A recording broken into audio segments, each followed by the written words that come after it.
A very good afternoon and namaste to all level panelists वाले कार्यक्रम में उपस्थित मैं मेरे साथ और फार्मा लोग की पूरी टीम आपका बहुत-बहुत स्वागत करते हैं, साथ ही आपका हृदय से अभिनंदन करते हैं सर। वैसे तो सर ज़रूरी नहीं है कि आपका इंट्रोडक्शन दिया जाए, पर क्योंकि आप खुद ही फार्मा जगत की एक बड़ी हस्तियों में से हैं। फिर भी सर मैं क्षमा चाहूँगी और अपने दर्शकों को आपसे रूबरू कराना चाहूँगी सर। आज के संवाद कार्यक्रम में हमारे बीच उपस्थित हैं professor A N Nagappa sir, president ACPI, doctor Neeraj Upmanyu sir, registrar NIPER Hajipur, doctor Dipendra Singh, member of PCI, doctor Randhir Dahiya sir, professor MMU Ambala. तो इस तरह कार्यक्रम को आगे बढ़ाने के लिए आप सभी की अनुमति चाहते हैं sir. Please start it. Thank you so much sir. आज का संवाद विषय है decoding education regulation 2020 for D pharma. Sir इस संवाद का जो हमारा मोटिव है कि हम ज़्यादा से ज़्यादा जानकारी जो डी फार्मा के स्टूडेंट्स हैं या उनका जो सिलेबस से रिलेटेड जो भी नॉलेजेबल बातें हैं या चर्चा हैं या सारी चर्चा कर आवश्यक जो जानकारी हैं हम उन तक पहुंचाएं और हमारे दर्शकों तक पहुंचाएं। तो अब मैं ऋषभ सर से रिक्वेस्ट करूंगी कि वह कार्यक्रम का संचालन करें sir. Rishabh sir. Greeting to all sir, Jai Hind sir. जैसे कि शुक्रिया नेहा मैम, जैसे कि नेहा मैम ने पृष्ठभूमि थोड़ी विस्तार से बता दी है। इस बार जो हम चर्चा करेंगे जो एजुकेशन रेगुलेशंस आए हैं सर 2020 में। सर मैं सबसे पहले जानना चाहता हूँ डॉक्टर नीरज उपमन्यु सर से। सर इससे पहले जो हमारे ER 1991 में जो रेगुलेशंस आए थे उनसे और इस बार जो ER 2020 में आए हैं उसमें कौन कौन सी नवीनताएं हैं और उनको बनाने के पीछे उद्देश्य क्या था, इसके बारे में हमारे फार्मा लोग के दर्शकों को थोड़ा सा मार्गदर्शन करें sir. Doctor Neeraj Upmanyu sir. Thank you Rishabh sir. And first of all सबसे पहले तो मैं फार्मा लोग और अमित जी और सभी पैनलिस्ट का अभिनंदन करता हूं और साथ में ऋषभ सर और नेहा मैडम का भी अभिनंदन करता हूं कि उन्होंने ये मौका दिया और ये आप सभी फार्मा जगत की जितनी भी जो पॉपुलर पीपल हैं वो मेरे साथ में हैं। तो it is really indeed a great opportunity for me. और जो ये एजुकेशन रेगुलेशन 2020 आया है ये बहुत टाइम से पेंडिंग था। अगर देखा जाए तो 1991 के बाद 2020 आया है, तो it is really a long period. अगर हम नेशनल एजुकेशन पॉलिसी को भी देखें तो एजुकेशन पॉलिसी भी काफ़ी टाइम बाद आई। तो 1991 के बाद 2020 आया तो जो डिफरेंस है टाइम पीरियड का वो बहुत ज़्यादा था। ऑलमोस्ट अगर देखें तो करीबन 20 साल किसी भी एजुकेशन पॉलिसी के लिए जो गैप होता है वो काफ़ी बड़ा होता है। अगर देखा जाए तो हर 5 साल में एजुकेशन की बात करें या इंडस्ट्री की बात करें या किसी भी नॉर्मल ट्रेंड की बात करें तो वो बहुत चेंज होता है क्योंकि टेक्नोलॉजीज़ में एडवांसमेंट होता है। अगर हम यहाँ पर चूँकि डिप्लोमा एजुकेशन रेगुलेशन 1991 और जैसा कि आपने प्रश्न किया कि एजुकेशन रेगुलेशन 2020 को कंपेयर कर रहे हैं ER 91 और 20 का, तो काफ़ी डिफरेंस आ गया है और ये डिफरेंस आना बहुत ज़रूरी भी था क्योंकि जब 1991 में ये एजुकेशन रेगुलेशन बना था तब पर्सपेक्टिव फार्मेसी प्रोफेशन के बहुत अलग थे। तब जो फार्मेसी प्रोफेशन था वो एक बडिंग स्टेज में था, ग्रो हो रहा था। फार्मेसी की एक रिकॉग्निशन और फार्मेसी की एक पहचान बनना शुरू हुई थी। लेकिन अगर आज देखो, अगर 1991 में देखें तो फार्मेसी का प्रोफेशन जो था, फार्मेसी वाले की जो पहचान थी वो केवल ये थी कि दवाई बेचने वाला। यस। आज अगर फार्मेसी प्रोफेशन की आप बात करो और फार्मेसी प्रोफेशन के बारे में बात करो तो it is really having a great difference in the sense आज फार्मेसी वाले की पहचान बहुत अलग हो गई है। आज फार्मेसी वाला न केवल डिस्पेंसिंग के रूप में है, बट वो प्रिस्क्रिप्शन ऑडिट के रूप में भी आया है, वो क्लिनिकल ओरिएंटेशन भी फार्मेसी वाले का आया है, ड्रग इंटरेक्शन के बारे में भी फार्मेसी वाले का रोल आया है, और जो भी एथिकल प्रैक्टिसेस हैं और जितना भी हॉस्पिटल फार्मेसी का इम्प्लीमेंटेशन है, वो सब आज फार्मेसी की पहचान बनी है। पहले हम फार्मेसी की सिर्फ दो ही पहचान जानते थे, या तो दवाई बेचने वाला या इंडस्ट्री में काम करने वाला। लेकिन अब जो ओरिएंटेशन बना है फार्मेसी प्रोफेशन के बारे में, जो एक रिकॉग्निशन बनी है फार्मा प्रोफेशनल के बारे में, वो बहुत डिफरेंट है। तो इस हिसाब से ये सिलेबस बहुत जरूरी था। दूसरी चीज, जब इस सिलेबस को डिस्कस किया जा रहा था तो इसमें दो इम्पॉर्टेंट चीजें बहुत थी। एक इम्पॉर्टेंट चीज थी कि डिप्लोमा फार्मेसी वाला का जो सबसे इम्पॉर्टेंट कनेक्शन होता है वो हॉस्पिटल से होता है सबसे ज़्यादा। अगर आप डिप्लोमा फार्मेसी स्टूडेंट्स का प्लेसमेंट्स भी देखो तो वो दो ही चीज़ों पर सबसे ज़्यादा प्लेस होते हैं, या तो वो अपना एंटरप्रेन्योरशिप चालू करते हैं या फिर वो हॉस्पिटल से कनेक्टेड बहुत रहते हैं। तो इन दो चीज़ों पर फोकस करना बहुत ज़रूरी था, क्योंकि हॉस्पिटल फार्मेसी को इमर्ज करना बहुत ज़रूरी है। अगर आप देखो यूके को देखो, अगर आप यूएस को देखो, या किसी और जगह के फार्मेसी को रिकॉग्नाइज करो, यूरोपियन फार्मेसी या यूके फार्मेसी या यूएस फार्मेसी या in fact middle east pharmacy also, तो उनकी रिकॉग्निशन बहुत अलग है। वहाँ एक बराबर का एक प्लेटफॉर्म मिला है फार्मासिस्ट को और डॉक्टर को। लेकिन यहाँ पर हॉस्पिटल फार्मेसी को नगप्पा सर और इसके बारे में बहुत डिटेल में बताएंगे। हॉस्पिटल फार्मेसी की जो रिकॉग्निशन है still it is in the nascent phase, मैं तो यही बोलूँगा। तो धीरे धीरे इस पे काम करना बहुत जरूरी था। और ये जो सिलेबस था, अगर आप इस सिलेबस के डिफरेंशिएशन को देखोगे तो इसमें एंटरप्रेन्योरशिप को भी डाला गया है, इसमें प्रिस्क्रिप्शन के ऊपर भी फोकस किया गया है, और इसमें सबसे पहले क्लिनिकल ओरिएंटेशन के ऊपर बहुत फोकस किया गया है। इसमें एक और इम्पॉर्टेंट जो फोकस अगर आप कंपेयर करोगे तो प्रैक्टिकल ओरिएंटेशन पर ज़्यादा ध्यान दिया गया है।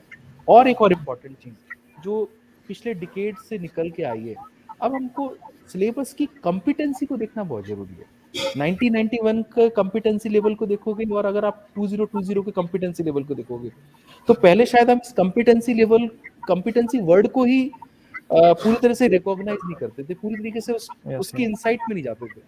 लेकिन आज अगर आप सिलेबस को देखोगे तो कॉम्पिटेंसी लेवल को भी चेक किया गया है कि जब एक डिप्लोमा स्टूडेंट निकलेगा, what will be the outcome of that education, what he और she is going to gain.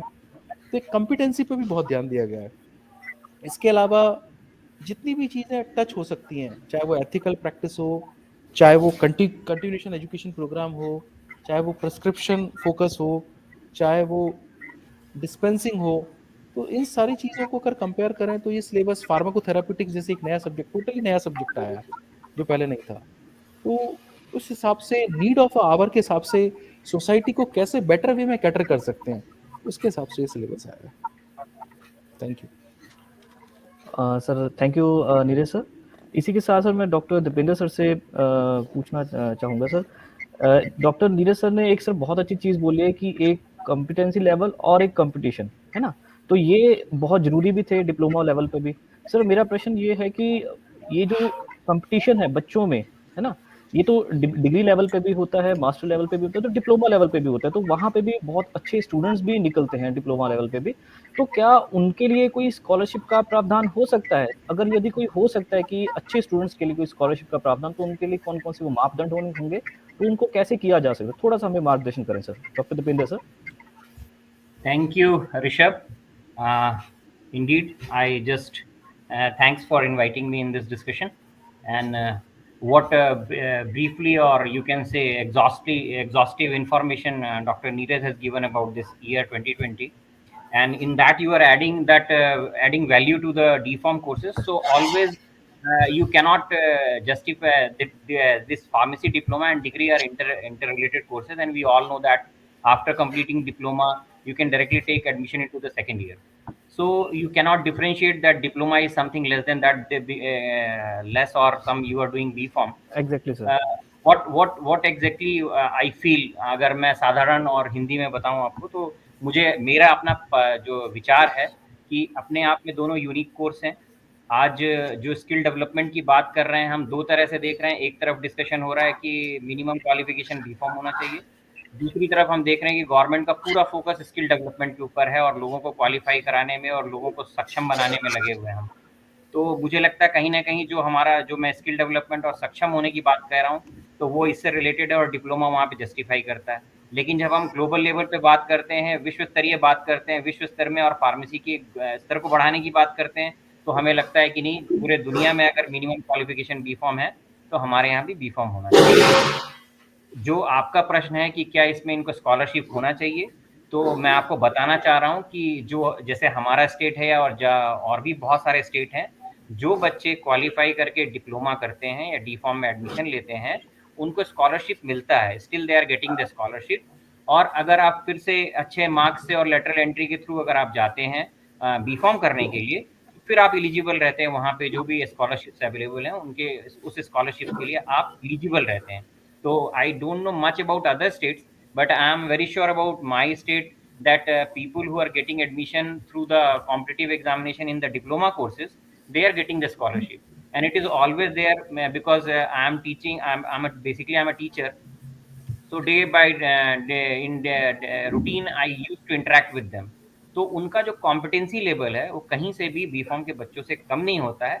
ये जरूर है वो डिप्लोमा कर रहे हैं, वो डिग्री कर रहे हैं, और जो बच्चे मोटिवेटेड रहते हैं डेफिनेटली वो एक्सेल करते हैं।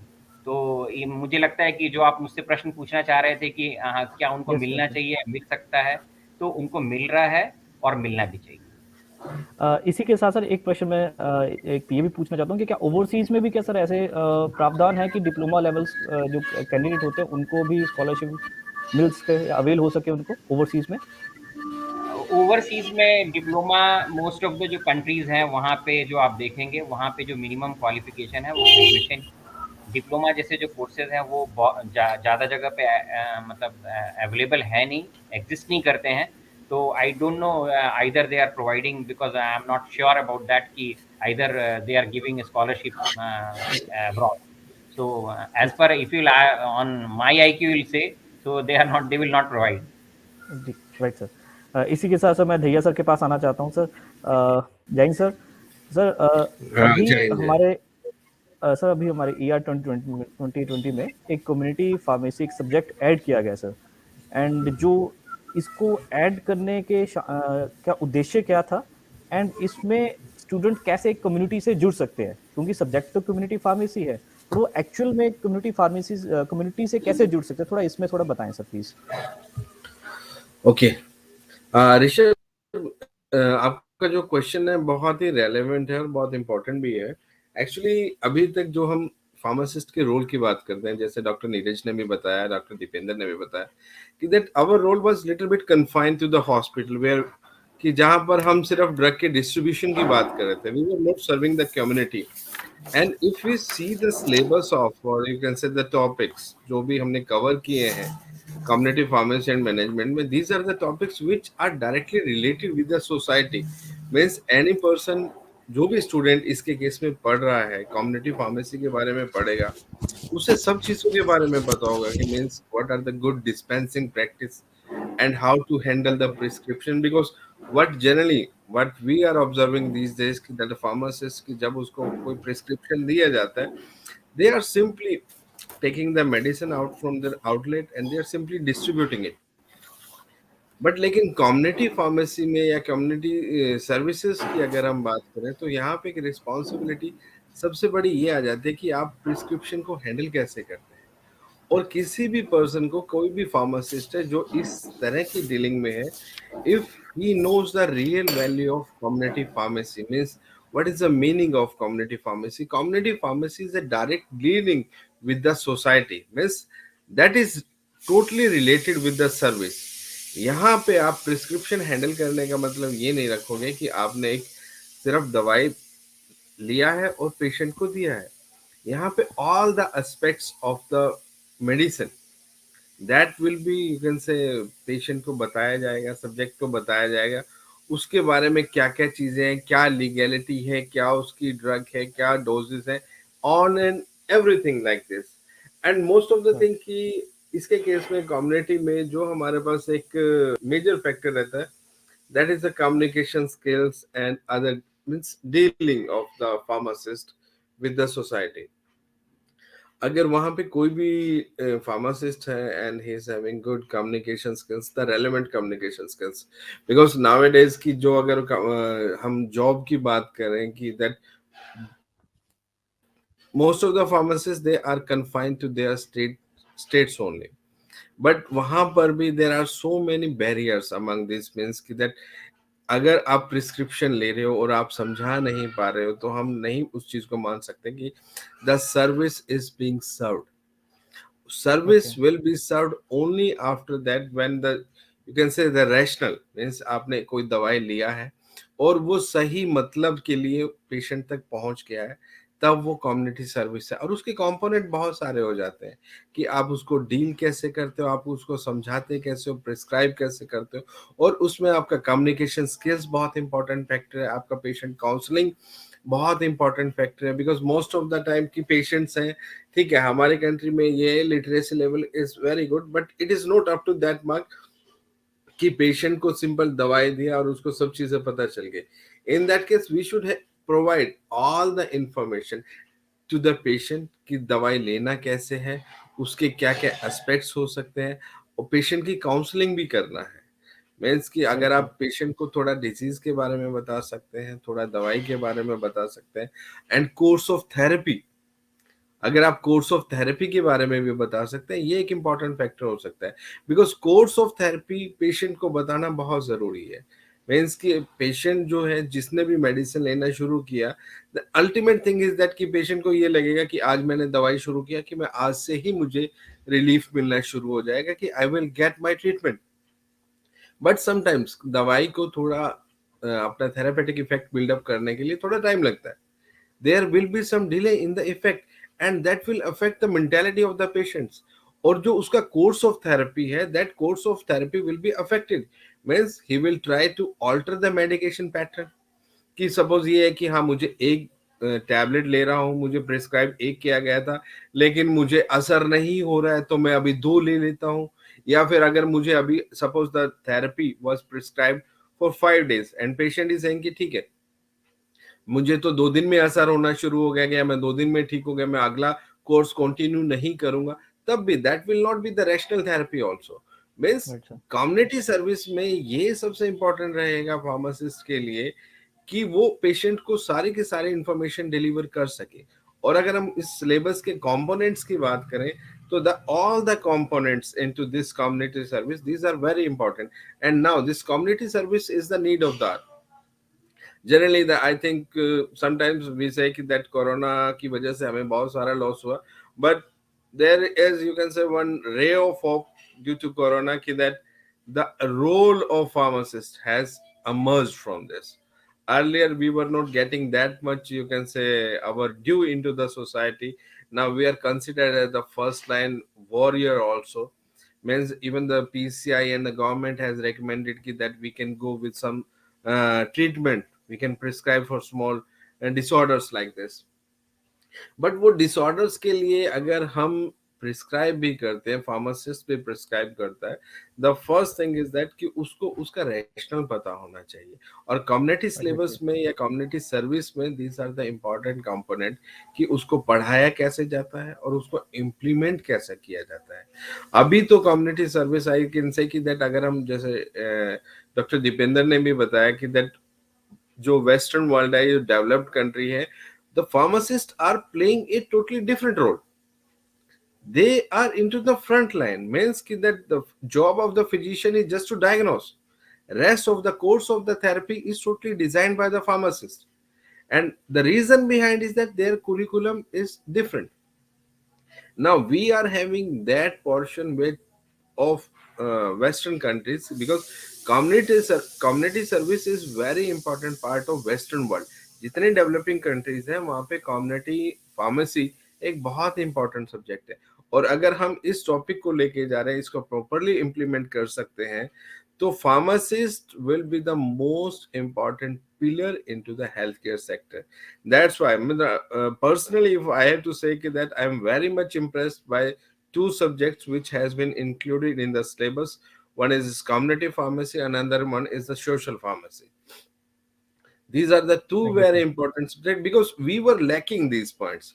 And in case of social pharmacy, the practicals or the field visits, these are really very much important because if the any pharmacist or the budding pharmacist, they are going for the field and they are serving into the society with the real world problem, just like that related to the hygiene, related to the nutrition level into the community की लोगों को थोड़ा जागरूक करने के लिए कि rural population में क्या किस तरह का लेवल होना चाहिए, आपको किस तरह से हाइजीन मेंटेन करना चाहिए, बच्चों के डेवलपमेंट के लिए, बच्चों के न्यूट्रिशनल स्टेटस के लिए क्या है, प्रेग्नेंट फीमेल्स के लिए किस तरह की चीजें. these are really the real world problems, and if we are focusing on this real world problem, then our purpose will be really served.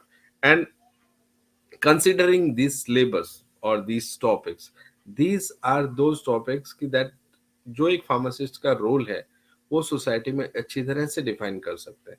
तो मेरे हिसाब से तो community pharmacy and social pharmacy, this will totally change the perception of pharmacist into the society.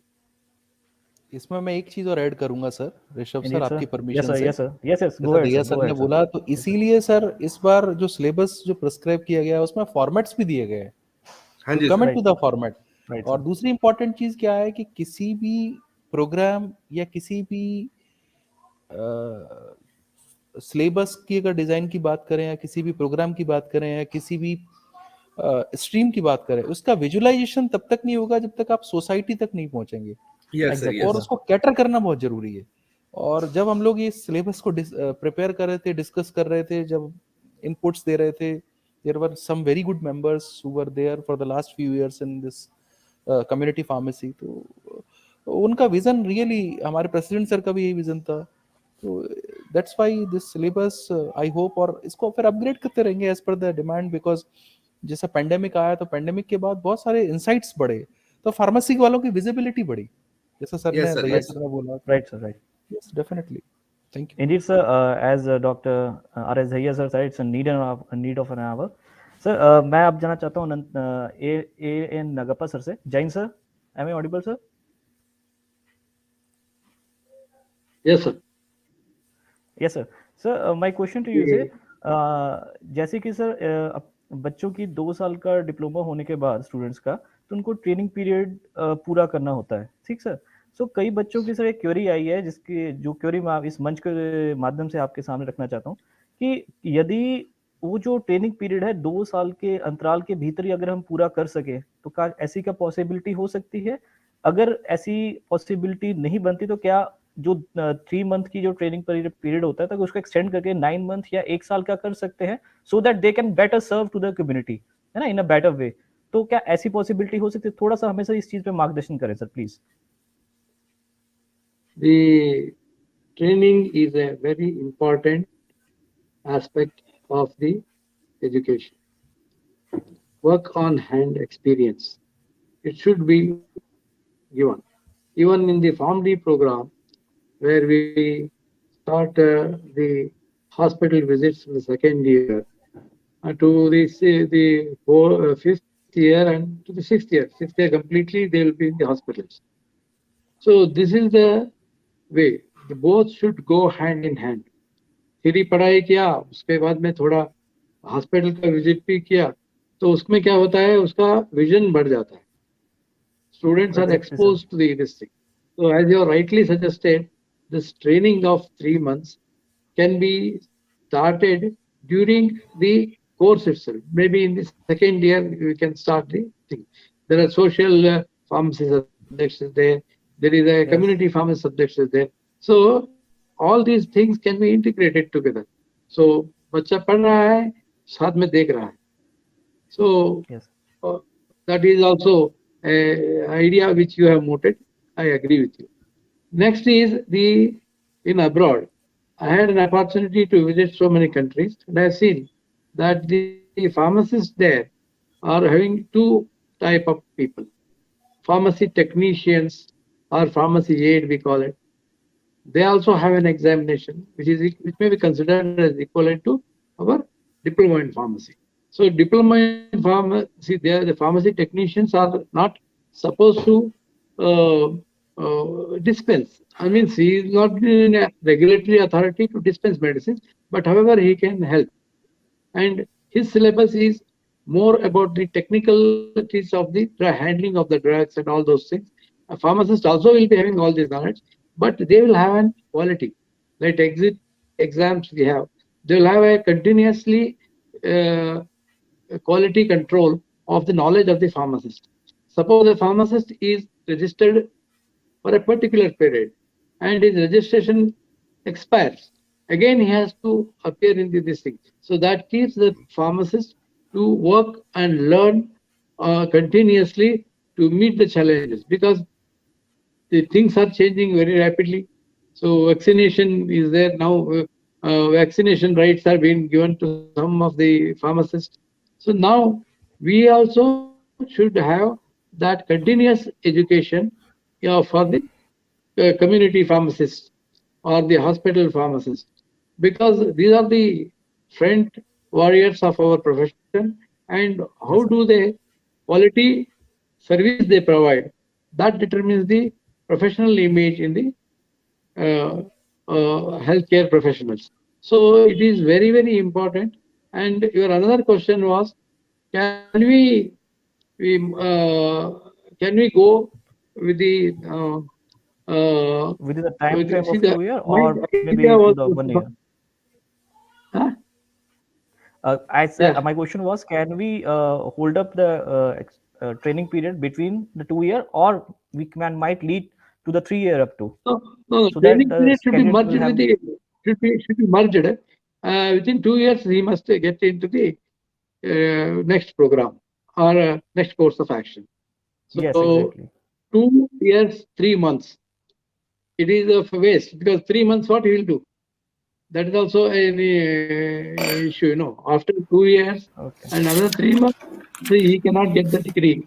Means that 3 months and then the annual system we are having. We don't have a semester system here. So 1 year is wasted for 3 months. So student should be given the training to the during the period of second year only. During second year only, the 3 months and credit should be added to that only. So the Right. next question is the community outreach program. So there are a lot of community outreach programs which are very important, as Dr. Daya sir has said. So these programs are going to inculcate a sort of vision in the mind of the patient, in the young pharmacist, because uh, the teacher is only there, and then they should work with the pharmacist. They should work with in the pharmacies. They should work in the hospitals. So that will broaden their idea, and that will expose them to real challenges what the pharmacist is facing. And as in abroad, there should be a mentor system wherein a student is attached to a mentor or a trainer. So it will just 3 months, and that it can be easily covered by in 1 year time. And there should be a mentor for the pharmacist during the training. Simply he is trained, he will go to 3 months in the medical shop and learn. Not like that. You must see for 1 year what is happening in the field. So that will broaden his vision, and also the ethics. He can be motivated by the practitioner. So like this, we have to make all these things practically happening. So it is only possible when all of us will sit together and make a proper recommendations or amendments to the act. Thank you. Thank you, Nagappa sir. I request you, Neha ma'am, to please. Yes, sir. Thank you, sir. My question to Professor Dipendra sir. Sir actually अभी जो pharmacy D pharmacy में जो admission लेने का criteria है, उसकी जो eligibility है उसको चेंज किया जाना है, या तो इसमें सर मतलब क्या क्या बदलाव हो सकते हैं, और सर ये जो एलिजिबिलिटी चेंज करने का क्राइटेरिया है इसका क्या उद्देश्य है सर, ये हम जानना चाहते हैं sir. Okay. Depends. So again, a very relevant question. It is a proposed amendment which is already proposed, Yes sir. and Yes, in sir. that what it is proposed, and it is for the I think so. Okay, it is on a public domain, and they have asked for the various views, what the views public is having for that change, what we are going to that is proposed. So basically, ये diploma के लिए जो quality every time what the effort it is done, it is to improve the quality of that education. That is basically, so it was thought there was a lot of complaint related to course was admission criteria, ki people who have already crossed some age, but they are not very serious about that, but they are taking admission in the diploma, and they are some way or other way they are not serious for the profession. So in that way it was proposed that there must be some age limit for the admission in diploma courses. So such type of proposal came, and finally it is proposed that you can apply, or you can appear, you can take admission in diploma within the that is within after completing 12th, within 5 years of that. So that is a bar which is placed or which is proposed for diploma, कि हम आप diploma में admission लेंगे तो आप कम से कम 12वीं के बाद आपका 5 साल से ज़्यादा का समय नहीं होना चाहिए, कि आप 12वीं के विदिन 5 ईयर्स आप एडमिशन ले सकते हैं। तो ये एक तरह से एक ये प्रपोजल है जो प्रपोज हुआ है, और इस पे भी कमेंट्स मंगाए गए हैं, लोगों ने अपने कमेंट्स किए हैं। So this is one which is placed for the minimum entry level minimum qualification, or you can say condition for the admission in diploma. Exactly. Dipendra sir, इससे एक just sorry to say but मुझे लगता है कि मुझे ये कहना चाहिए। तो सर जैसे आपने बोला कि ईयर्स का हम इसको ईयर्स में एलिजिबिलिटी कर रहे हैं, तो सर क्यों ना जो एज होती है पर्सन एज वेरीफाई करे, क्यों ना उसमें सर 25 हो या एटलीस्ट या फिर 24 या 23 का क्राइटेरिया हम रख सकते हैं सर, एज रिलेवेंट भी। तो सर मैं नहीं, आपका प्रश्न बहुत रिलेवेंट है, सबके मन में इस तरह के प्रश्न होते हैं, तो उसके बहुत सारे प्रोबेबल आंसर हैं। कुछ आंसर मैं आपको बता रहा हूँ कि जैसे ही अगर आप कोई बार रखने की कोशिश करते हैं या कोई आप एज का एक लिमिट देते हैं, तो आप फिर एक तरफ हमारे यहाँ नया एजुकेशन पॉलिसी जो हमारा एनईपी है, उसमें हमने लिबर्टी दी है कि हम कभी भी किसी भी सब्जेक्ट में कहीं भी इंटरडिसिप्लिनरी कोर्स कर सकें। दूसरी तरफ हम एक ऐसा कोर्स है जिसमें आप एज का बार लगा रहे हैं, उनको पढ़ने से रोक रहे हैं, लेकिन साइमल्टेनियसली आपको क्वालिटी की भी बात करनी है कि हमारा जो कोर्स है उसका क्वालिटी डाइल्यूट ना हो। तो there is a lot of हमारे जो इसके क्वेश्चन है और जो उसके सॉल्यूशंस हैं वो बहुत कॉम्प्लिकेटेड होते हैं। तो इसमें हमने किसी को लिमिट नहीं किया, एज को हमने लिमिटेड बार नहीं डाला, उसमें एक अलग तरह का क्वालिफिकेशन का बार है कि अगर आप जो minimum qualification which is required to take admission in B pharm, वो आपका इस समय के भीतर होना चाहिए। तो जैसे सर ने कहा था, नागप्पा सर ने बोला कि if you are interested in studying और if you are interested in taking education, आप अपडेट कर रहे हैं, पढ़ रहे हैं, हो सकता है किसी ने बाद में किया हो 12th, बाद में उनको आया और उसके बाद उन्हें डिप्लोमा करने का सोचा, तो दे विल बी एलिजिबल। अगर आपकी तरह से रखें कि अगर मान लीजिए किसी का 25 हमने बार रखा और किसी ने पढ़ने का लेट सोचा और 25 में क्लास 12 पास किया, तो then he is not eligible to take diploma. वही सर, उसमें ये भी है ना कि जो लोग ओपन स्कूल से या कहीं से भी कर रहे हैं वो 30-35 के बाद भी करते हैं सर, उसके बाद from the science stream and also that they can be eligible for the diploma। बहुत बार लोगों को रियलाइज बाद में होता है, जैसे आप पेंडेमिक के बाद देखेंगे कि बहुत सारे लोगों ने अपने प्रोफेशंस को बंद करके they were basically interested in medical profession, medical और अलाइड प्रोफेशंस, जिसमें कि उनको ऐसा लगता है कि हम 2 साल बहुत प्रॉब्लम में थे, लेकिन ये प्रोफेशंस ऐसे हैं जिसमें हमको प्रॉब्लम नहीं है। तो this is a time dependent things और विच चेंजेस। तो इसलिए हमको जब कंडीशंस देते हैं तो बहुत सोच समझ के बहुत डिसीजन, इसीलिए, और ये पब्लिक डोमेन में भी आया है। Even Neha, what the suggestion you are giving, you can directly write to them कि okay we I think such type of, I am having such opinion. So you can, एक चीज और सप्लीमेंट इसमें, मैं सर नीरज सर से मैं करना चाहूंगा, एक इसमें एक सप्लीमेंट और नेहा मैडम को एनलाइट करना चाहूंगा as per Supreme Court guideline, we cannot register, we cannot stop anybody to take study while you are having yes sir, age. मेरा क्वेश्चन यही था, एक राइट टू तो एजुकेशन क्या है पॉलिसी कि होती है। जब हमारा Right to फार्मेसी काउंसिल में भी जब डिस्कशन हुआ, जब इस पे काफी वो कमेंट्स आए, और उसमें यही था कि you can not stop legally, you can not stop anybody to take studies.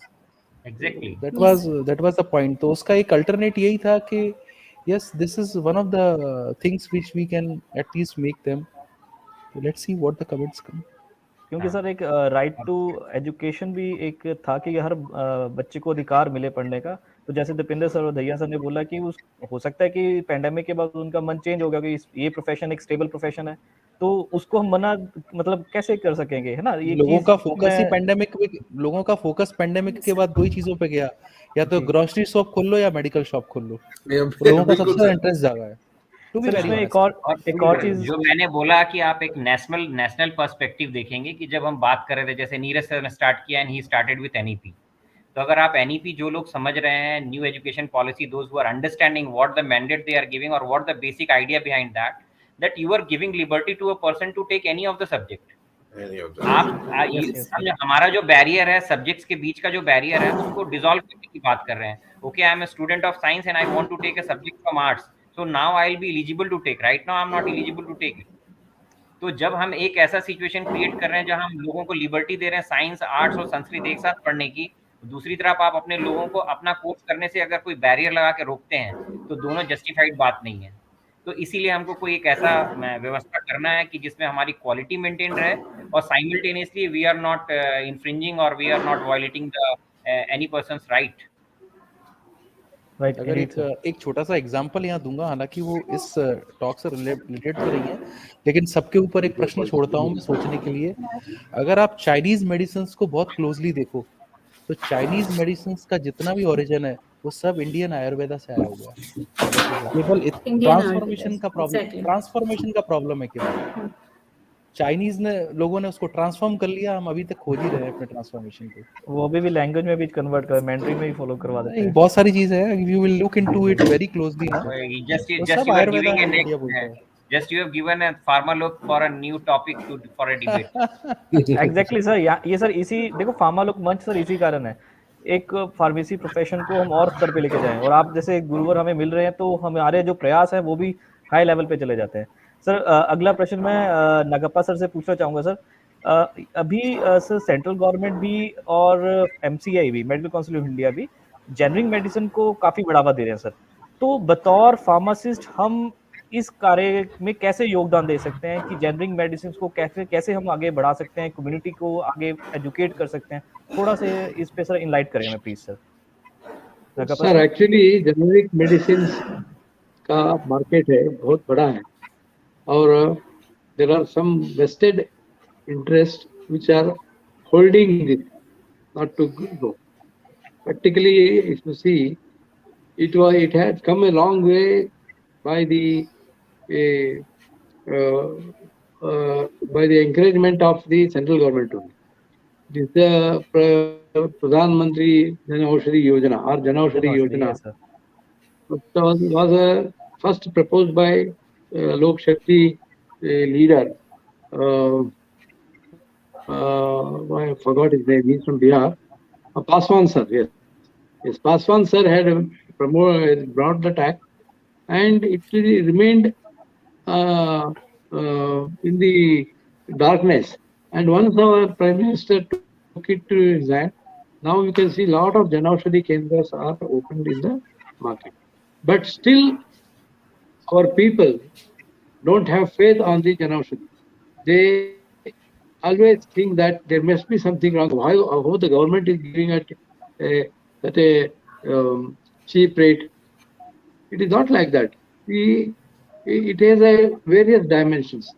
See, the generic medicines is not only about the price, but also about the names, but also simplifying the therapeutics. And so many times we find the branded medicines are actually having so many names. The same content is available in 25 or 30, sometimes 50 different names. So it creates the confusion because our market is so big.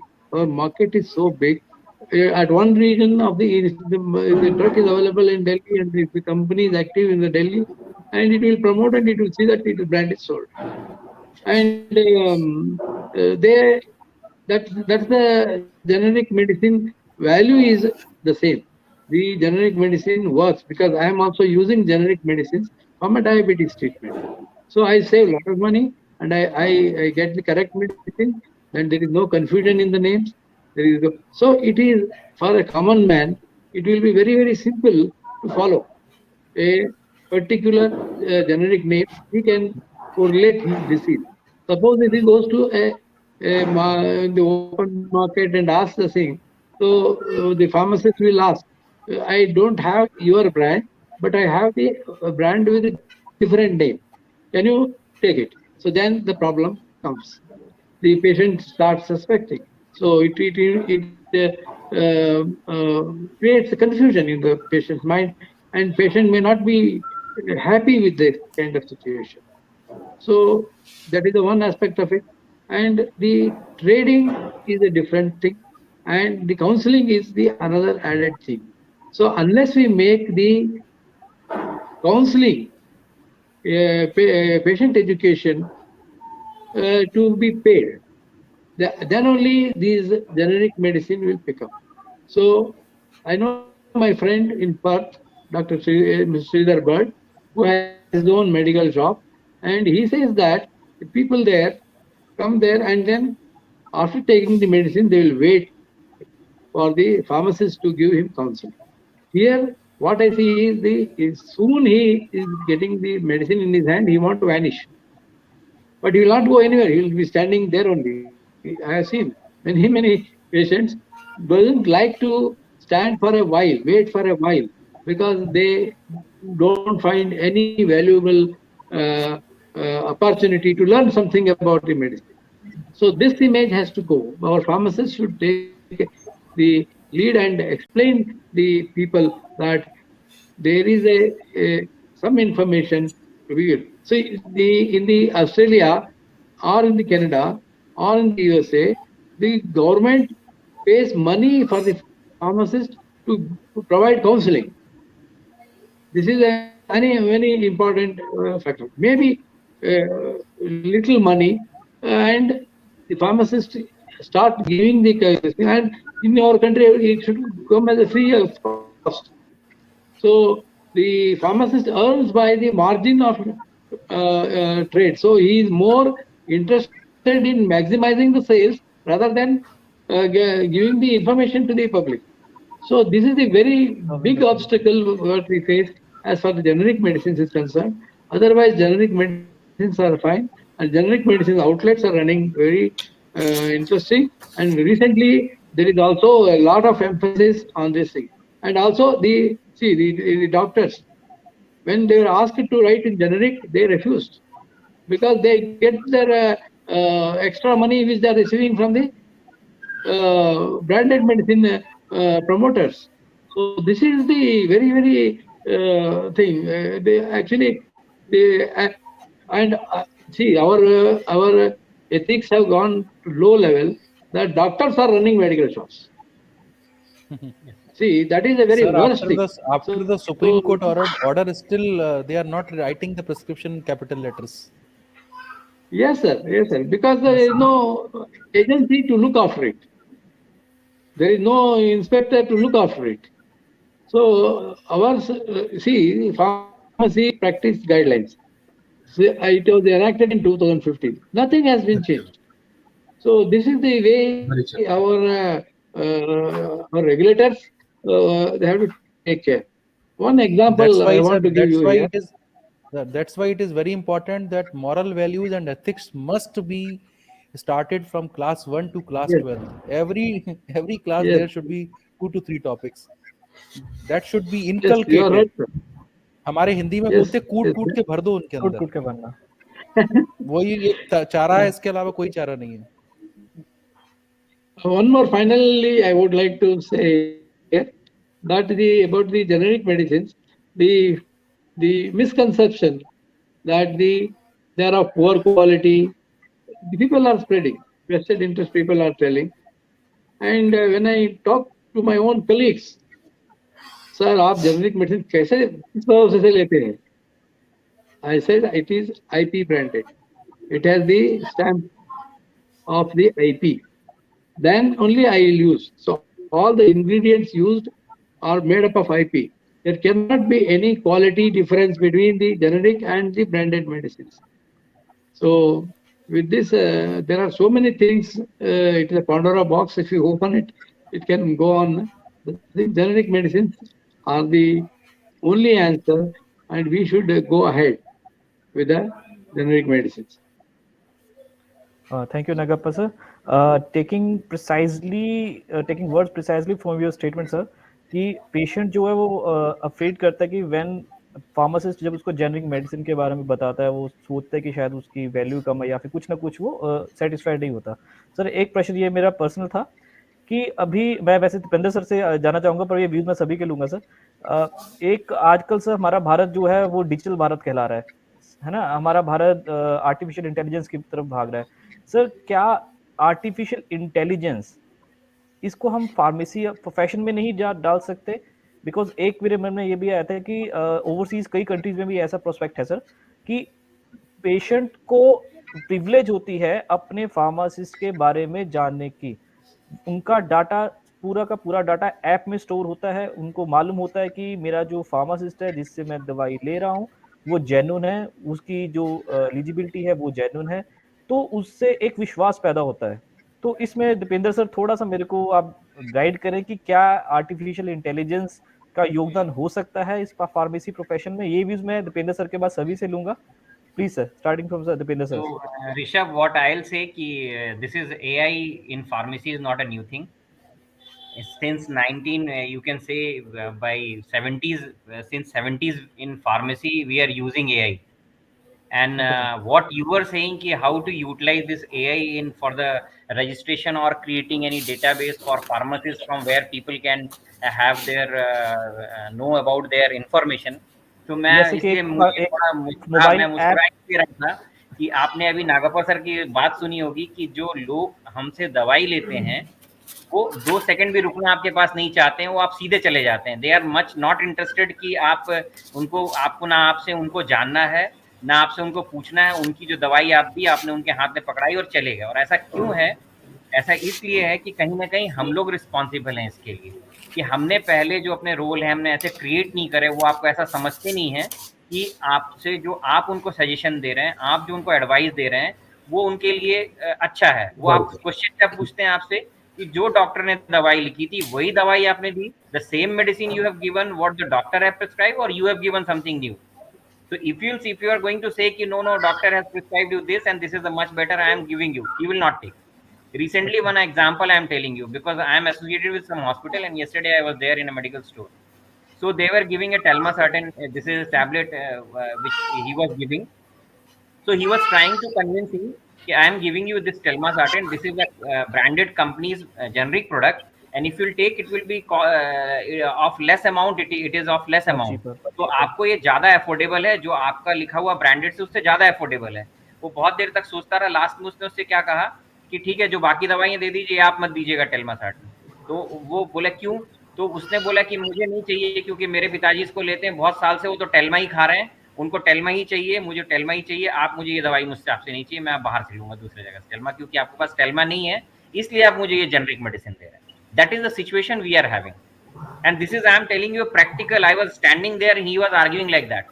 तो बहुत बार आप उनको convince नहीं कर पाते। तो जो आप क्वेश्चन पूछ रहे हैं, जो ये मतलब ये थोड़ा दूसरी तरफ गया कि हम डेटाबेस क्रिएट करेंगे, लोग अपने फार्मासिस्ट के बारे में जानेंगे, ये वहाँ सब जगह पॉसिबल है where you are having a data of the people. हम बात कहाँ से करते हैं? एडवांस कंट्री के। I was at US for more than a year. So what I have seen, because you are having data of everybody there. Doctor used to ask you which pharmacy you are preferring. So I'll say, okay, I want to go to that pharmacy. They are not going to give the prescription in your hand. वो आपको आपका दवाई का जो prescription आपके हाथ में नहीं देते हैं, वो आपसे पूछते हैं कि which pharmacy you will prefer. So they are having a chain of pharmacies and they will send your prescription directly to that pharmacy. And there you will go and say कि okay, my prescription is lying with you. So he will ask your name and date of birth and he will give your prescription. Okay, वो जब आप वहाँ पहुँचते हैं तो अपना prescription वो रेडी रखता है आपका or he used to dispense Okay. you, and at that time he will ask you कि okay, do you have any confusion related to your prescription? If I'll say yes, then he will explain me.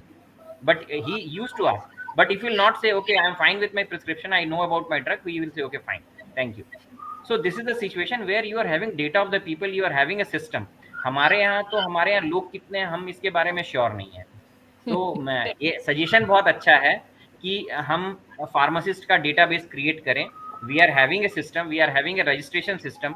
आप state में देखेंगे तो pharmacy act आपने देखा होगा 1948 जो है, और चैप्टर 4 देखेंगे तो हमारा पूरा रजिस्ट्रेशन का एक प्रक्रिया दिया हुआ है कि हमारे फार्मासिस्ट कैसे रजिस्ट्रेशन होता है. Already we are having data. फिर ये डेटा जो है सेंट्रल रजिस्टर में जाता है, तो centrally we are having data of pharmacist. So this is not a big issue that we can create a data of a pharmacist, but issue is that कि how much we are interested in using it. तो जब ये तभी होगा कि जब हमारा knowledge है वो इतना नॉलेज होगा कि if we are questioning prescription of a doctor and people are having faith on you, तो हम ज्यादा रिलेवेंट हो जाएंगे. तो एआई से हम कर सकते हैं. आपका जो क्वेश्चन था हम कर सकते हैं, हम बना सकते हैं, बट हम उसको कैसे उपयोग करेंगे ये बहुत इंपॉर्टेंट है. जैसे नीरज सर ने बोला कि कूट के भरना पड़ेगा. इसमें एक चीज मैं ऐड करना चाहूंगा. देखिए 2-3 चीजें इसमें बहुत इंपॉर्टेंट है.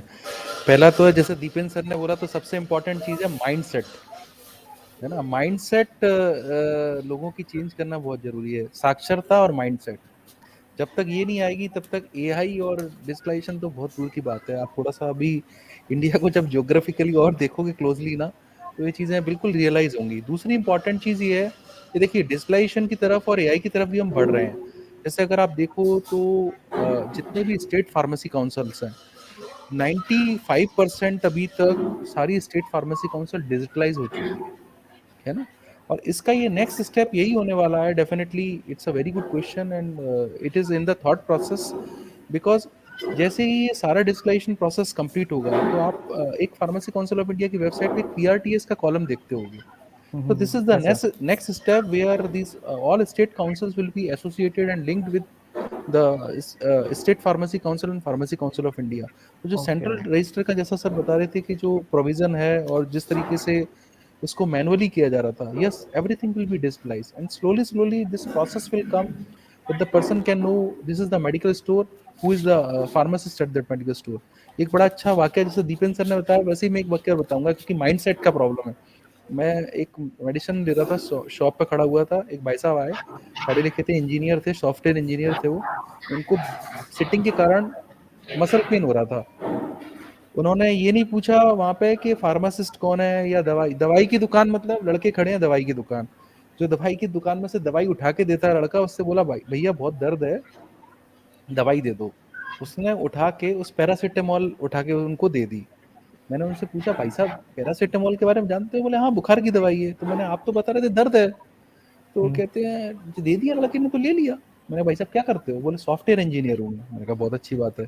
मैंने काम करो भाई साहब, फार्मासिस्ट यहाँ पे मिस्टर विजय सिंह हैं, 2 मिनट वेट कर लो, और फार्मासिस्ट के बारे में आप कुछ जानते हो? तो बोले हाँ फार्मेसी जो मेडिकल चलाता है वही फार्मासिस्ट है. मैंने कहा बिल्कुल सही है, अच्छी बात है, जानते हो आप. तो मैंने कहा उसका वेट करो, उससे दवाई पूछो, हो सकता है वो आपको थोड़ा सा गाइड कर पाएगा, या तो वो फिजिशियन के पास भेजेगा आपको कि ब्रिंग द प्रिस्क्रिप्शन. और अगर आपको बहुत इमरजेंसी है तो वो अपने एक्सपीरियंस के बेसिस पे आपको ओटीसी वाली ड्रग दे देगा. तो बेटर है आप कोई और फ्लेक्सोन एमआर टाइप की गोली. तो मैंने उस लड़के को बोला भैया इनको फ्लेक्सोन एमआर दे दे तो बेटर रिलैक्स मिलेगा. तो ना तो आदमी के पास पेशेंस है, ना वो पूछता कि फार्मासिस्ट कौन है, किससे दवाई सही मिलेगी. 12वीं पास लड़का बेचारा, वो तो जितनी दवाई याद होगी वही तो देगा आपको. जी तो हमको अपनी चीजों के प्रति जागरूक होना बहुत जरूरी है, जो हम नहीं है. माइंडसेट का प्रॉब्लम है. तो जब तक समाज में ये जागरूकता नहीं आएगी ना, जब तक ये समाज में हमारा रिकॉग्निशन बढ़ रहा है, नागप्पा सर ने भी जैसा बोला हमारा रिकॉग्निशन बढ़ रहा है. Yes, we are going to recognise a lot अगर we see the previous history, but definitely there should be a change of mindset also.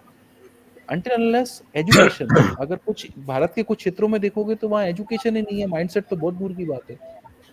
तो yes, this is definitely a problem, but change will come definitely. एक चीज मैं भी add करना चाहूंगा sir. Nagappa sir, please say something. Moreover, जी sir. In a small community, like it may be a small village or maybe a rural urban, the people understand who is what among the pharmacists. They grade them and they take the suggestions. So it is not that community is silent and it is not recognized. It is not going to be this thing. And who is having ethical values? Who is just a trader? Everybody knows, but it remains silent. The community will remain silent. One personal example I would like to quote here. My father was a pharmacist, and he used to keep one anti-snake venom prepared by the Hopkins Institute. So we used to get in the mid of the night, people come and knock our doors, and my father used to go there and give them, and he had the satisfaction of saving one life. Okay, so everybody, because that injection was costing 500 rupees in 1963, I am talking about. That means loss of money. And at that time there was no expiry replacement and all. So sometimes the injection used to be wasted, means they not utilized because it's only used for the particular purpose. And people used to ask, Nagappa, are you a full? Actually, my name is Ananta. My father's name is Nagappa. Arey Nagappa, why do you take the risk of wasting 500 rupees? But he had a different explanation. See, if I save a person's life, and this news will spread in the community, he is a very shrewd businessman. So anything about medicine, knowledge, they want to know. Even in those times, doctors also were consulting pharmacists. So he had a very popular image, and due to this, he used to get a good business. After some time, what happened? He diversified his business, and he lost his charm, and he went into deep loss. So after when he is under loss, the people from the Haryana, my hometown, they come with the prescription, and they are used to find out whether that medicine is there. First, they used to come, and they wanted to Nagappa to be in the business. So they came and purchased medicine. Within 6 to 7 months, he revived his all losses, and he became again normal. So community is not silent, and it is very active and very they judge who is what. This is what I wanted to tell you. Sir, but And there say is I one have problem. my own personal But there is one experience. problem in the community. If you will say this drug is of 2 rupees and another will say the drug is of 1 rupees and another one say the drug is of 50 paise, they will not understand what is the difference between 2 rupees, 1 rupees and 50 paise. They will bent upon and they will rush away like anything to 50 paise. So this is Sir, the one more thing is that Jagya जैसा sir, you wanted to say? Yes, sir. Go ahead, sir. Doctor Dipendra और doctor Neeraj ने भी बताया कि sir कि there is a lack of perception कि that pharmacist को किस तरह से परसीव किया जाता है. तो सर उसके केस में जब तक फार्मासिस्ट का कम्युनिटी में इन्वॉल्वमेंट नहीं है, मीन्स कि that if you are saying कि दैट फार्मासिस्ट ड्रग प्रिस्क्राइब कर रहा है और जो भी जा रहा है वो कम्युनिटी एक शॉप से लेने जा रहा है या हॉस्पिटल फार्मासिस्ट से ले रहा है, बट अगर pharmacist they become the part of community service, तो मीन्स कि दैट आम लोग भी उनसे बात करें, वो भी उनसे कुछ बातें. सर ये जो ट्रस्ट है या जो परसेप्शन है, this is not going to be change within a very small time, small span में चेंज नहीं होगा. तो इसका ये जितना ज्यादा कम्युनिटी में फार्मासिस्ट का इन्वॉल्वमेंट रहेगा ना सर, हर एक लेवल पे, even from the smallest to the biggest level, means कि दैट धीरे धीरे अगर ट्रस्ट बनता है कि दैट एक चीज आज बदली है, कल को दूसरी चीज बदलेगी, तो उस चीज से वी कैन अज्यूम कि हमारा परसेप्शन चेंज हो जाएगा. और जो आने वाले टाइम में जैसा क्वेश्चन भी था कि आर्टिफिशियल, शायद हमें उस आर्टिफिशियल इंटेलिजेंस की जरूरत ही ना पड़े कि बिकॉज अगर वो एक ट्रस्ट बिल्ड अप हो रहा है, everything is that people know कि that pharmacist are having enough knowledge and they are responsible for pharmacotherapeutics, तो हम उस गोल को अचीव कर सकते हैं जो हमें कम्युनिटी सर्व करने के लिए करना चाहते हैं. Yes, sir. Rightly said. So same thing I observed in Canada. In Canada, the Vancouver province, there is my student Pradeep Damodaran. He and his wife have established a pharmacy there. So in my visit, I observed that people are so much giving respect to the pharmacist, and they were waiting for the time. Dispense to it was almost like an open shop. Anybody can go and pick up and this thing, the OTC medications and the cosmetics and other things. But however, the ethical medicines were kept under the custody of the and after prescribing, after dispensing the medicines, they actually they want to speak to him. They want to find out the some way they want to express their goodwill. So this is the trust he was enjoying. So and it is the same throughout Canada. Even in Calgary also, my student had opened a medical shop, Jivan Singh. So he also says that there is a lot of respect for us because we are doing a good service to the public. They may not like or they may like it, but they are doing goodwill. They are doing good to the people. That is their main motto. Unless such a mindset, कूट के भरना है आपका, तो then only we can expect some positive changes. Otherwise, it will take another 15, 25 years or 50 years or 100 years to change ourselves. Yes, sir. Actually, my next question with Professor Neeraj Upmanyu sir. Sir अभी जैसे सुनने में आया है कि जो एक exit exam की एक प्रक्रिया है उसको लाने की तैयारी की जा रही है, ऐसा सुनने में आया है सर। अगर ऐसा हो जाता है तो इससे जो हमारे स्टूडेंट है या जो फार्मेसी है इसमें क्या क्या बदलाव आ सकते हैं, तो सर ये हम जानना चाहते हैं। थैंक यू मैडम, बहुत अच्छा क्वेश्चन है, बहुत टफ है, इस मंच पे बोलना तो बहुत टफ है। इसके दो आंसर हैं, एक सच आंसर और एक झूठा आंसर है ना। सच आंसर मैं बोलता हूँ। देखिए, दो इम्पोर्टेंट चीजें हैं जो इस एग्जिट एग्जाम का जो परसेप्शन था और जो एग्जिट एग्जाम का जो जिसके बारे में सोचना था, एक तो ये था कि yes there is a need for updation of knowledge. जो बच्चा अभी डिप्लोमा करके आ रहा है वो रियली अपडेट नहीं हो रहा है, तो उसको दो तरीके से सॉल्व हुआ। एक तो ये सिलेबस जो आया है एजुकेशन रेगुलेशन 2020 में, ये इस कमी को पूरा करेगा। अगर रियली आदमी को डिप्लोमा फार्मेसी करना है तो उसे थोड़ा सा तो पढ़ना पड़ेगा कंपैरेटिवली, क्योंकि ये तो सब जानते हैं कि थोड़ा सा डाइल्यूशन हर एजुकेशन की फील्ड में हुआ है, whether it is medical, whether it is engineering, school education में भी थोड़ा सा डाइल्यूशन हम सभी टीचर्स को महसूस होता है। तो इस डाइल्यूशन को दूर करने का एक सबसे इम्पॉर्टेंट चीज़ ये है कि जो भी चीज़ आप पढ़ रहे हो उसका आप एग्ज़ाम दोगे। फॉर एग्जांपल, अगर कोई बच्चा चाइना से या बच्चा कोई यूक्रेन से एमबीबीएस करके आता है तो उसका कॉम्पिटेंसी लेवल चेक किया जाता है, जिसको हम बोलते हैं कि सिलेबस उसका देखा जाता है, इक्विवेलेंस जिसको बोलते हैं, इक्विवेलेंस देखा जाता है। लेकिन उस इक्विवेलेंस के बावजूद मेडिकल कमीशन, जो पहले मेडिकल काउंसिल ऑफ इंडिया थी, वो उसका एक टेस्ट लेती है, ही इज फिट और नॉट। तो जिस हिसाब से फार्मेसी प्रोफेशन ग्रूम हो रहा है, जिस हिसाब से फार्मेसी प्रोफेशन में अपडेशन आ रहा है, जिस हिसाब से नए चैलेंजेस आ रहे हैं, पेंडेमिक ने बहुत सारी चीज़ें सिखाई हैं, तो ये एग्जिट एग्जाम बहुत ज़रूरी है।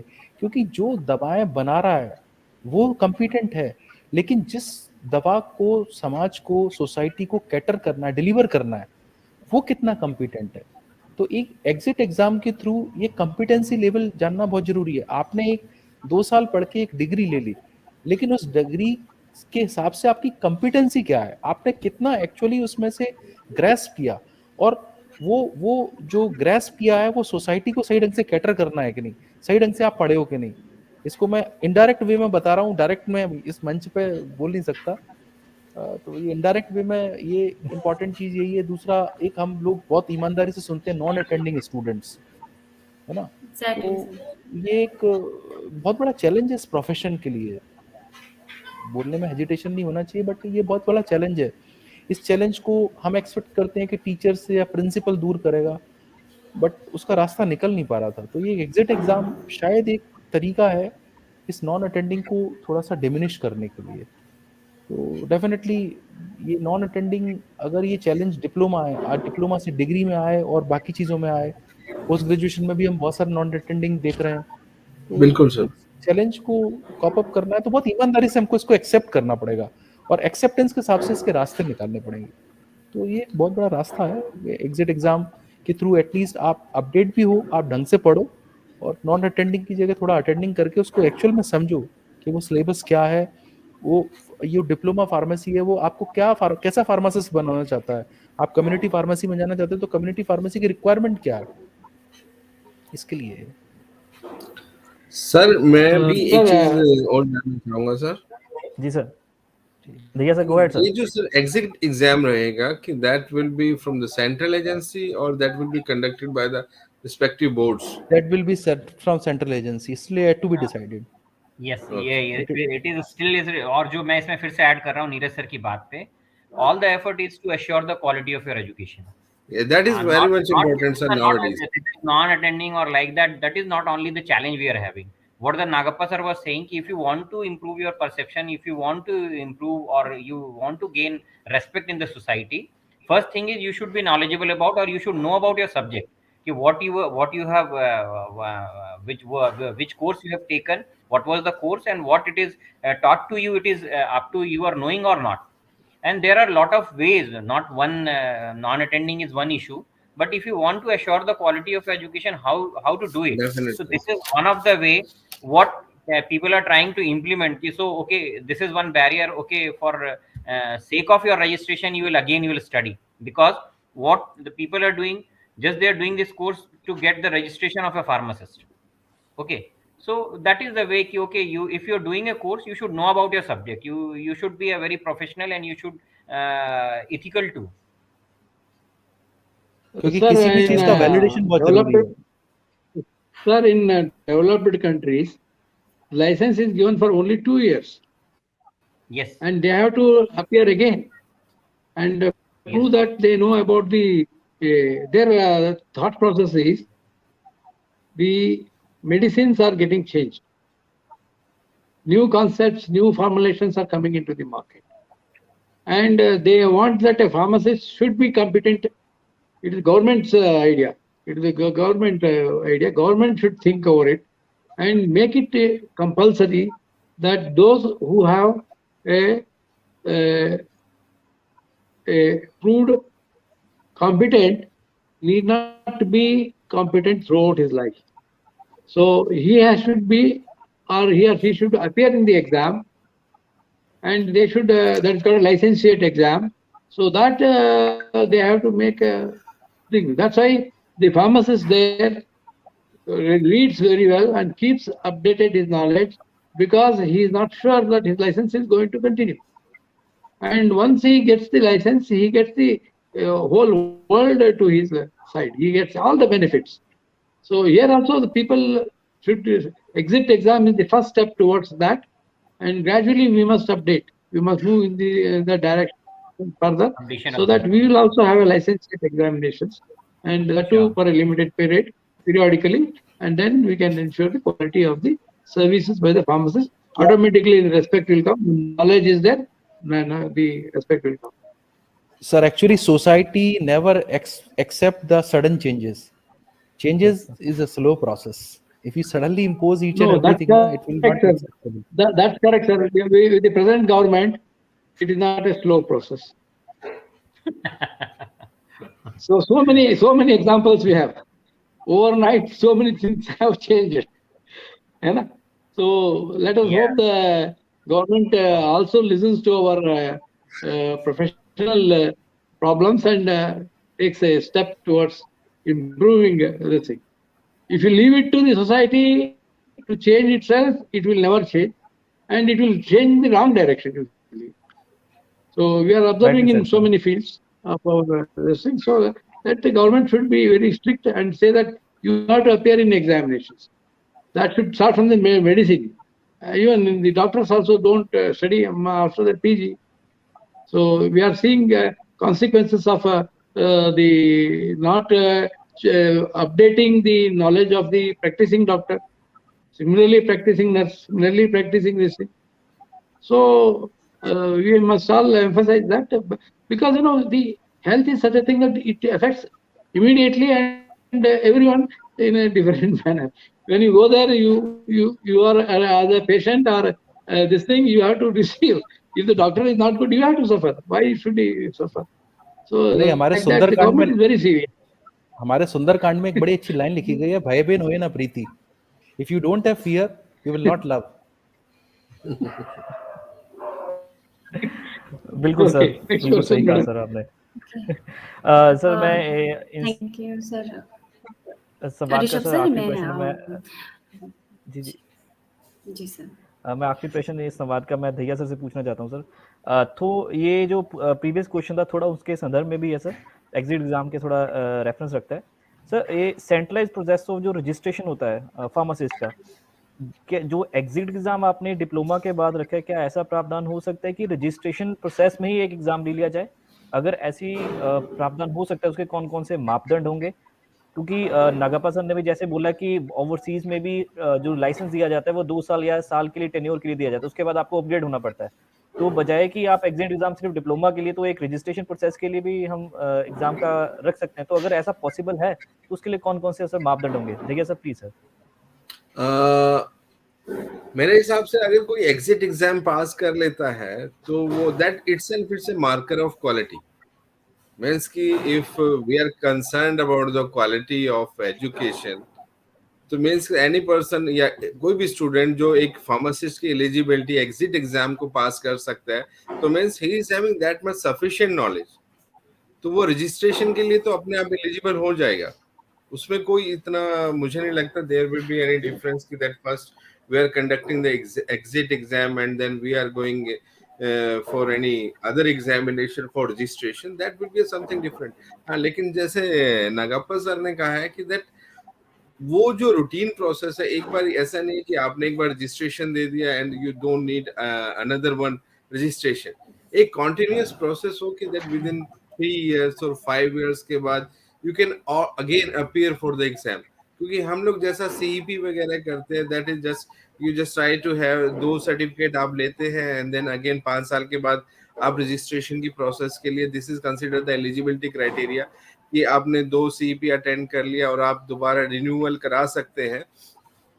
तो सीईपी एज यू नो कि दैट इज एवरीबॉडी इज, सबको पता है कि that sometimes that is a CEP लोग अटेंड 50 करते हैं, सर्टिफिकेट लास्ट में 500 डिस्ट्रीब्यूट हो जाते हैं. The people staying at some other state they are attending CEP at other place. तो दीज आर द मतलब रियल फैक्ट्स. ये जो हैं बातें वो हैं, प्रैक्टिकली यही हो रहा है. लेकिन जैसा सर ने बताया, नागप्पा सर ने, कि अगर हम एक कॉन्टिन्यूस प्रोसेस करें कि हाँ आपको 5 साल के बाद फिर दोबारा लाइसेंस के लिए दिस टाइप ऑफ जैसा एग्जिट एग्जाम हम यहाँ पे बात कर रहे हैं, एक दोबारा से एक सिंपल सॉर्ट ऑफ जैसा भी एग्जाम है लाइसेंस लेने के लिए अगर हो सकता है तो वो ज्यादा इंप्रूवमेंट करेगा. Because 5 year is sufficient time. जैसा अगर हम कोर्स ऑफ थेरेपी की बात करें, एडवांसमेंट की बात करें, या नई ड्रग्स की बात करें, फार्मास्यूटिकल स्ट्रेटजीज की बात करें, काफी चीजें आ जाती हैं. 1-2 साल में इतना फर्क नहीं पड़ रहा, लेकिन 5 साल का पीरियड एक ऐसा रहता है कि जिसमें वी कैन एक्सपेक्ट कि that some significant changes has taken place. तो ये वाली पॉलिसी भी इम्प्लीमेंट की जा सकती है if we are really concerned about the quality of profession. Sir जब तक हम पेरेंटल्स नहीं देंगे सोसाइटी में, तब तक कुछ नहीं होने वाला. और वो पेरेंटल एक ही है, जब तक आप इंजेक्शन नहीं दोगे एथिक्स और मॉरल वैल्यूज का, कूट के भरना पड़ेगा सर. नहीं वो है सर, वो है that will be the fact always. अंदर से जब तक आवाज नहीं आएगी ना, नहीं मुझे सही करना है. मैं आपको एग्जांपल देता हूँ. मैंने सीईपी करा रहा था, टीचर्स की सीईपी थी. उसमें टोटल 30 लोगों का था. उसमें से 2 लोगों का पीएचडी का वाइवा आ गया, तो उन्हें कहीं बाहर जाना था. उन्होंने बोला सर 2 दिन के लिए बाहर जाए. मैंने कहा 5 दिन की सीईपी है, अगर आप 2 दिन जाओगे. उन्होंने रजिस्ट्रेशन भी करा लिया था. तो मैंने कहा यार ठीक नहीं है, क्योंकि at the end of the day आप तो कुछ नहीं सीखे, मैं सर्टिफिकेट दे दूंगा, उससे क्या फायदा होगा. तो दे वर काइंड इनफ, उन्होंने बोला कि नहीं ठीक है सर आप सही बोल रहे हो.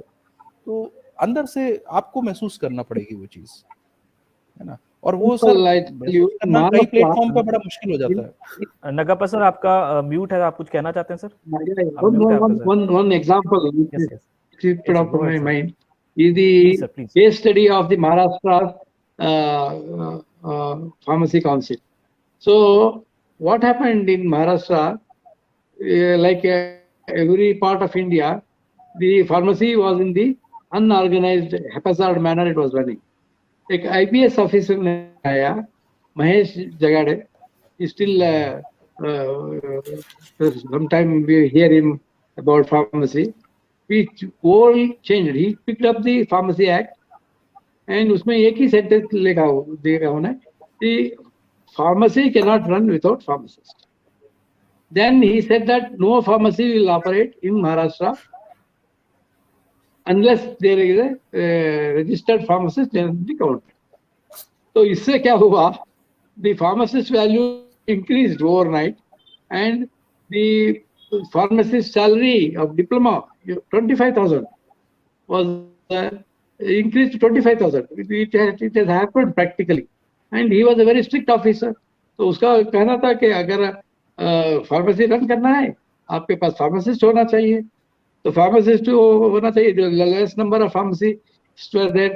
So immediately, see, like that, our laws are not weak, our regulations are not weak, but implementation, there we fail. So hats off to Mahesh Jagade. He is non-pharmacist. Another thing is he is not a pharmacist. So he has changed the image of the pharmacist in the Maharashtra. So this was I wanted to share with you. मैं एक चीज और आखिरी में add कर रहा हूँ इसमें कि जो आपका क्वेश्चन था, वो क्वेश्चन जो मोटिवेटेड है, वो मोटिवेटेड इसलिए कि हम हमेशा एडवांस कंट्रीज, जो हम जिनको एडवांस बोलते हैं, those are developed countries, they are implementing such type of things. आप अगर यूएस को अगर देखेंगे पर्टिकुलरली, तो they okay, you are having a degree of B pharm, you are having a degree of pharm और pharm D, but if you want to enter in a profession, you want to practice as a pharmacist, then you have to qualify the exam.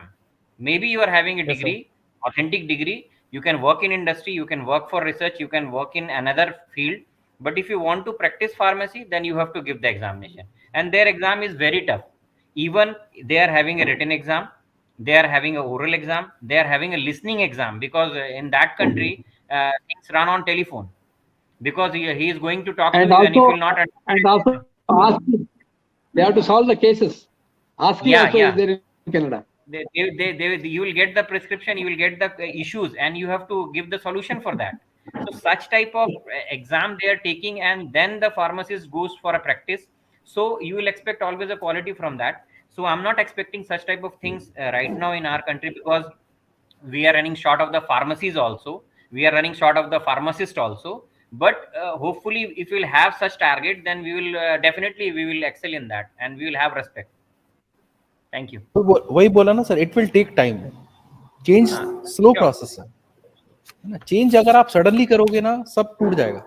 No, but that is that my one thing what I want to add here, because there must be some break point till Yes. how much time you will wait.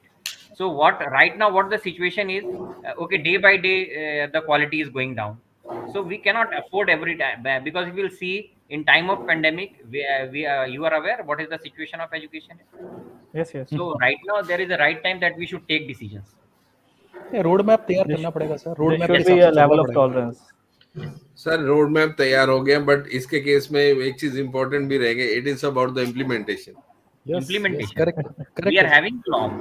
How much and how We are we having implement. flaws, sir, because बिल्कुल सही है sir. what is the difference if we consider developing countries and developed countries? This is the intent. We are little bit more casual as compared to, जैसे आज तक sir India का perception यही रहता है, कोई मानी थोड़ा तो चलता है. Then we have to come out of that thing. Our implementation उसमें थोड़ा सा इशू रह जाता है. अदरवाइज अगर हम पॉलिसीज की बात करें, फ्रेम रूल्स की बात करें, तो we are into as per, but it's only about the implementation of these policies. Sir सबसे बड़ी बात ये है, we are very good in framing the rules, and we are very good in breaking the rules. Breaking the rules also.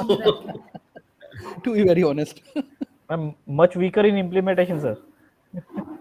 उसमें तो सबसे ज्यादा कमजोर है. उसी में तो विटामिन चाहिए सर. जी. वहीं तो विटामिन चाहिए सबसे ज्यादा. So implementation पे हमें बहुत फोकस करना चाहिए सर. जी सर. तो thank you to all, thank you so much sir. आपने अपना कीमती समय निकाला और हमें फार्मा लोग की टीम को दिया, ताकि आपकी जो नॉलेजेबल बातें हैं वो हम अपने स्टूडेंट्स तक पहुंचाएं, अपने दर्शकों तक पहुंचाएं. इसी के साथ really we would express very deep gratitude to Dr. Dipen Singh sir, Aras Daya sir, and A.N. Nagappa sir, Dr. Nilesh Upmanyu sir. Thank you so much. Sir बहुत बहुत Thank शुक्रिया आप Thank सभी you. गुरुजनों का sir. आप ये